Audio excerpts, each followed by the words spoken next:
Andy, I'm excited to talk about hiring today. Because you're hiring. We're actively hiring, that's right. Is hiring gotten easier for you? It has. That's a no. Yeah, man, that's deep. There's so many layers to All right. growing a company and hiring people. How has it gotten easier? How has it gotten harder? How's Thank that? you. We have learned to hire better. I have learned to hire less out of desperation, more out of, hey, I think we're going to have a need in the future. If we want to grow, we should find this person. But to work here, it should actually be hard. The bar should be high. And so when we get to work with a lot of advisors, we were just on a call 30 minutes ago where we're talking to somebody and they're saying these things, and we could almost look at each other because we've had that same exact conversation 20 times. And they're totally allowed to be skeptical, have questions, but a benefit we have is watching it play out to where we can almost predict it. And so we have to almost catch ourselves not jumping to the end of the story because even though we know it, they don't. Hold on, let me stop you, Bob, and let me just tell you what's going to happen here. I'm going to tell you your future, even though we may be fairly accurate, because we're all unique. Andy, you are unique. Thank you, buddy. But there's a lot of human nature in the process of growing a business and the things you need to do. The more repetition we have, the more intuitive we can be on like what an advisor needs to do next. Mm-hmm. So today, and I love that you brought this topic up, we run into a lot of advisors that they're comfortable, but they've created a really difficult job for themselves. Meaning they're their own boss, which is great, but I don't know if we want that kind of boss where we work 10 hours a day, maybe on the weekends. We have way too many responsibilities. If we were to, as advisors, observe a business like that, we would not say it's super healthy. So it's gotten easier, but you also know that the weight of it. And our conversations with advisors, I'll just tell you, there are certain things they teach you when you become an advisor, and hiring is not one of them. So the overarching conversation today is, when is the right time to hire? Mm-hmm. And your experience early was desperation. It was a relief valve, right? Mm-hmm. It was so much pressure built up. Clients maybe start noticing balls are dropping. Mm-hmm. That's when you hire. So I love the foundational teaching that we have for our advisors is that you'll never reach your true potential without a team. Mm-hmm. If our mission is to help advisors recognize and reach their potential faster, that's the Elite Advisor Network mission, then if it's about potential, you'll never reach your true potential without a team. And I would encourage you who are listening and watching, think through someone that you idolize and truly ask yourself, do they have a team? And every person I could think of, I was thinking about, what about single tennis players, right? Like that. Oh wait, they have trainers, and they have. Everyone who's at the pinnacle of whatever it is has a team. So my question for you is, why is this so hard for advisors? Well, I think at least where I started, and we worked with enough advisors to know this isn't uncommon, that you get into a business and you put some goals in front of you with some incentives, whether it's trips or just a recognition in a certain group of people, or you just have a personal revenue goal for yourself to like, hey, I just want to pay my bills. Like, I want to be comfortable. And so if you're still operating out of the motivation for your daily activity is to just hit the next goal, which you're going to have to start over and repeat every year, or I just want to make enough income to be comfortable. I lived in that space for 3 to 4 years in this business, and I did it. I got the awards, the trips, I was making good revenue, but I would catch myself in a day spending 10 hours not doing the things I most enjoyed. I was processing paperwork, I was trying to sell at the same time while servicing clients, and I had to step back and say, there's no way continuing this activity is going to lead to a really healthy business, which would allow me to work doing things only I enjoy doing, that I'm the best at, that makes more income and more impact.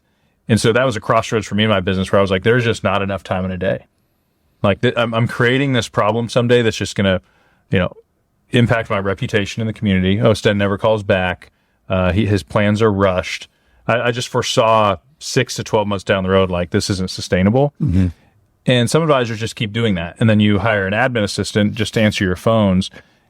And I saw that path. I looked at advisors and I was like, okay, they're just 10 to 15 years ahead of me, and they have a bigger book of business, but they're still really busy. They don't seem really happy. And at that point is when I went out and I said, who do I want to replicate?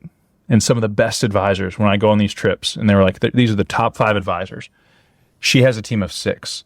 He has a team of 5 with this nuanced person that does this special thing. Like, they looked at their book of business as a company with a focused team, as opposed to just a big sales engine where the primary focus was to bring things in. And it didn't matter if you lost some out the back end, as long as you were bringing enough in to satisfy the competitive nature that you have. And so as you listen, reflect on your business. Are you in kind of a sales mode, generate revenue, but you've created kind of a prison for yourself, like a really hard job? Or is your mindset focused in like, I know I need people. I just really want to figure out who they are and how quickly I can hire them. Yeah. And that's the mindset I had to get into. There are I think there's a few different versions of hesitation of hiring. I think one of them, I think the earliest version is hiding, where you are, you say you want to grow, but you actually would rather just stay busy doing what you're doing because you feel like it sort of validates your work, and you're afraid of, like, I don't know if I'm a good manager. And so you almost like intentionally stay small. Yeah. And sometimes that's a subconscious. It's not like no one would say, I want to make less money. Right. But it maybe hiring, just leadership just sort of scares you. I've never supervised anyone. I think the next level of that is a more reactive, I'm just going to hire because I'm just deeply overwhelmed. But pretty quickly you get back into bad habits. You're not fairly fundamentally changing your business, but just hiring an admin. Like you have said, I want to build out a team because I want to, again, most of our audience is more focused on planning. Like, if you're truly going to have a planning focused practice, then you should have someone else in the meetings taking notes. That's a hire. Hiring an admin can really push off this internal battle of the difference between building like a sales force that also services on the side, or a true business that delivers a great experience that onboards people in a unique way. And I think that's where all of us as advisors have to decide those are two different paths. And the standard average practice that we run into, advisor that's out there selling most of the time, they react to their clients' needs to serve them. They have 1 or 2 admin, maybe somebody they're trying to train up. Like, it's very discombobulated, and it's very reactionary, as opposed to saying, here I am, and this is what we do with our advisors we coach. Okay, it's just you. It's just you and an admin. What does your team look like in 2 years, and who's the next hire? It's much more intentional about growing a business. And I feel this in my body because we advise business owners, and we would not advise business owners to run our business the way we run it. Hands down. And we work with other advisors, and when we talk to them and coaching them, the way they talk to us, like, that's how a dysfunctional business owner talks to us when they're our client. And we have to push back and say, okay, no, you can't be doing payroll because you're the visionary. You need to go sell. Let's outsource this to somebody else. Like, these are conversations I bet advisors are giving to other people, yet we're not applying it to ourselves. Yeah. And so the challenge for us, and it was for me too, is like, how do you get excited about hiring? Like, how do you pinpoint your superpowers as an advisor and realize that if you free up 60% of your time, let's throw away the head trash of this as a cost. It's actually an investment. Yep. And you should be investing in your business more than anything else, because the upside on that investment is way more than a mutual fund, an insurance policy. That stuff's great, and we'll get to that stuff, but your business is probably your best investment right now. But before we tell you to do it, we're going to help coach you on how to do it the right way. Yeah. I've never looked at a plane ticket as really a cost. It was like, it's this or driving. That's right. And so I'm like, do I want to, we're going to Vegas. Never in my mind was like, man, a plane ticket, I should just save money and drive. Yeah. Meaning it's an investment I make because it's going to save me all this time. Yep. It's gonna be such a more enjoyable trip because I'm taking a plane versus a car. I mean, I don't know how long would it take to you've driven to Vegas. You've driven through there on your way out. There. That's right. Yeah. On your way out there. But it's like, it's so fascinating that advisors look at hiring. It makes sense to some degree, but you look at it and say that, but how much is that going to cost me? That's right. Like, if it costs you something went horribly wrong. Yeah. Right. Yeah. And I want to normalize that it is scary. Because yeah, it's an expense. And there's advisors at times that say, hey, Sten, I know I need to hire people, but I'm going to wait until I make enough more money so that by the time I spend that money, I'm still where I am today. The failure in that logic is, no, imagine having 40% of your time available sooner And I had the same fear when I hired Jamie years ago, and I had essentially leveled up in 6 months, paid her, and I was making more. And so I understand the limiting belief in that, but because we've done this enough, our hope is like borrow our confidence that this is what you have to do to get to the next level. So you're focusing on the most productive activities, which means you can go up market, which means you can charge more for planning fees. All these things are a result of freeing yourself of activities you don't have to do. There are simply money-making activities, and then there's money sort of maintaining activities. It's like, I just, there's the keep the lights on, and then there's like get a lake house. That's right. Right? Nice. And I mean that like, yeah, there's stuff that's like you're just covering, right? And I get that. And again, I just want to encourage, let's keep the big picture in mind. If you want to reach your potential, because you're not great at everything, and the good news is no one is, so stop trying. Yep. You're not destined to be great at everything. You're good at a few things. And so it's about doing more of those things. And when you have other people on your team that allows you to be greater at your superpower and for them to be greater at their superpower. And this is why the Avenger movies are so good. Am I right?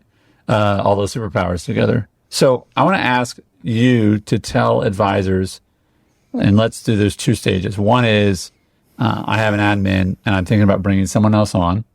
How involved should they be in that hire? The second is they have a practice manager.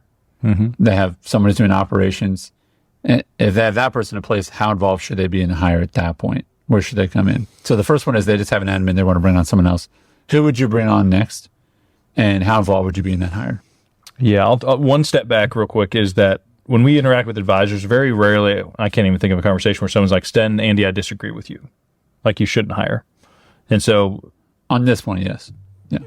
I need help, that I'm not doing my time is not being spent wisely. So if you're listening, and you want to challenge us on that, like, hey, no, the best option is just me. Like, give us a call, shoot us an email. I generally think that people don't disagree. I just don't know how to do it, or I'm scared on how to do it. And so we'll talk about that in a minute. But if it's just you, we coach, and I love the chart we share in our training about like, okay, it's a solo advisor, then you hire an admin.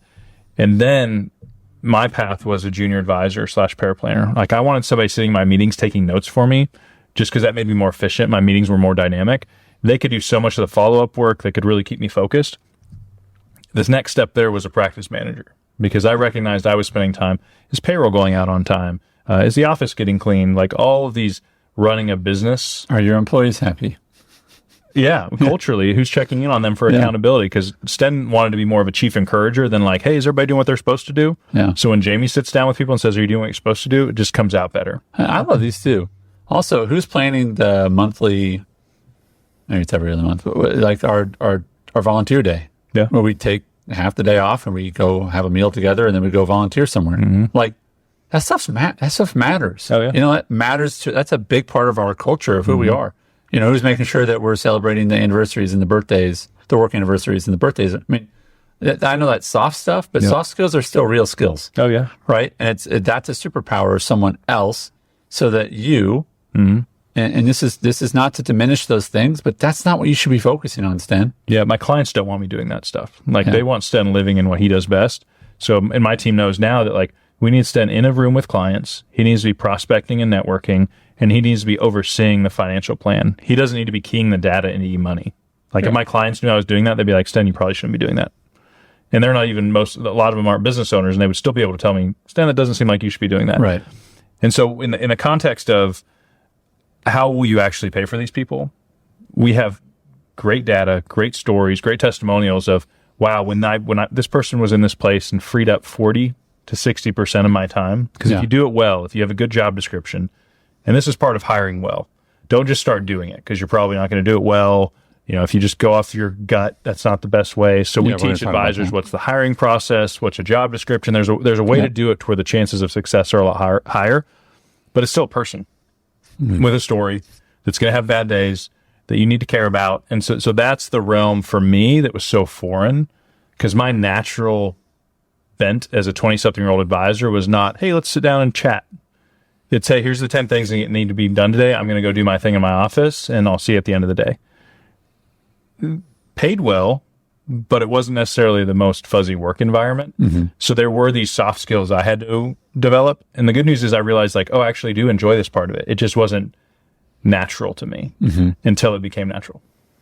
So I want to go to ways that you should hire as it relates to when you specifically are looking to, okay, now I'm ready to pull, I agree with you guys. I'm going to add a paraplanner. I'm going to add a junior. This is probably beyond the admin role, but that you need to hire for a specific need, not just a personality. We've had a situation where someone interviewed really well, didn't work very well. And the problem is you don't interview for a living, you work for a living. And so they had to go pretty quick. So how do you make sure that you hire well? What are some things that you've learned? It's helpful to hire early, meaning if I'm like, I have to have somebody in 2 weeks, it creates a different, a little bit of a desperation in the process, which kind of clouds your judgment. So I don't like to put a timeline on the hiring process, meaning if it takes us a little bit longer to find the right person, I'm okay with that. You get to make up your hiring process. There's no law that says you have to interview somebody and hire the first person or the first person you like. At times I've seen people where they do 2 or 3 interviews. They actually give the person a project to work on. They have that person present the project that you decide, I'm not going to hire this person. And you can even go into every interview this way, unless they overwhelm me in a positive way.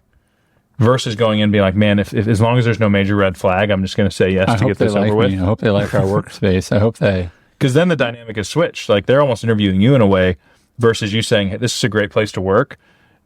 What are the chances of this person making it through the gauntlet of interviews, questions, and whatever it looks like to end up on this team? Because if they're a good fit, it's going to be a great thing. Yeah. And also give yourself grace if you may not do it right the first time. And that's why you have 90 days to evaluate somebody, see how they work. But if your gut tells you, hey, this person, I'm hesitating asking them to help me because I don't like their response. It takes them a long time. They don't have attention to detail. That's what that first 90 days is, to say, hey, does this really make sense? Because people could interview well. They could complete that project really well. But then in the practice of the day-to-day, it seems like they're out a lot. Whenever there's a reason they don't come in or they're late. Like these are things you're just going to have to realize. But the good news is every time you do it, you'll get better at it. Yeah. Yeah. This is where I'm grateful for our community. I'm grateful that advisors come to us when they ask questions about job descriptions, whether it's the junior or the paraplanner or practice manager or the admin, that we've got some documentation on that. And then there are some conversations we have to have, which is, why are you adjusting? We had this conversation with an advisor once. I think it was probably a year ago. And they basically said, hey, I really want to grow my business, but my admin can only work half time right now. And they basically were shaping it's Mike, shaping his company around his advisors, his administrators' availability.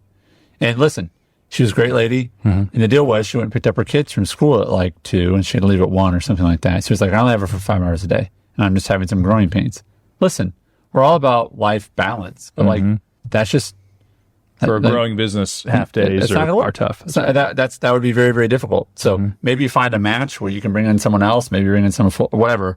But this is where you have to make hard decisions. This is a really hard part of the business. Hiring is, it's a very nuanced part of being a business owner. But if you really truly want to operate a great business, you get great people. Because as they say, you get the right people on the bus, you can do almost anything. That's right. You get one wrong person on the bus, and I love this visual.